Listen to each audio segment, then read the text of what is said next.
আত্রাই নদীর check dam ভাঙার রেশ কাটতে না কাটতেই ফের পরিকাঠামো ঘিরে প্রশ্ন।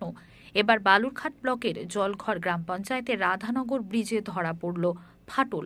উদ্বোধনের মাত্র কয়েক মাসের মধ্যেই এমন ঘটনাকে ঘিরে স্বাভাবিকভাবেই উদ্বেগ ছড়িয়েছে এলাকায়।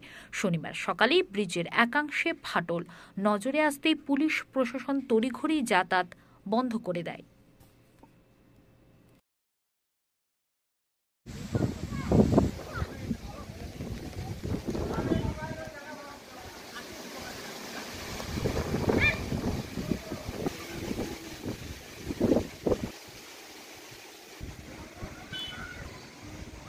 ছিল ব্রিজের এই রাস্তাটা তৈরি হয়েছে 2 মাস 8 দিন হলো। তো হঠাৎ করে রাস্তা বন্ধ কেন?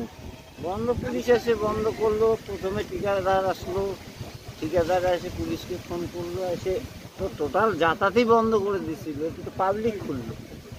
যাতায়াত বন্ধ করলে কতটা সমস্যা হচ্ছে এখন? আমাদের তো অপোজিট রাস্তাই নেই, তাহলে বাড়িতে থাকা লাগে, শহরে যাওয়া হবে না, ওরাও ওখানে আসতে পারবে না। এই যে জমির ধান আছে, পার হচ্ছে না, এখানে ফেলতে হচ্ছে, অনেক সমস্যা। বন্ধ করছে কেন?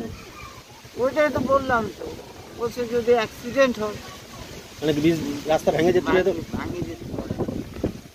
এই জন্য তাহলে কি মনে হচ্ছে কাজ কি সঠিক হয়নি মনে হচ্ছে আপনাদের? সঠিক হলে তো এই অবস্থা হয় কি করে? সঠিক হলে আর নিচে গর্ত হয়ে যায়। তো এখন আপনারা কি চাইছেন?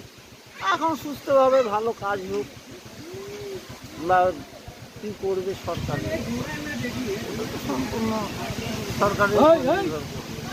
আপনার নামটা বলবেন? অনিল মণ্ডল।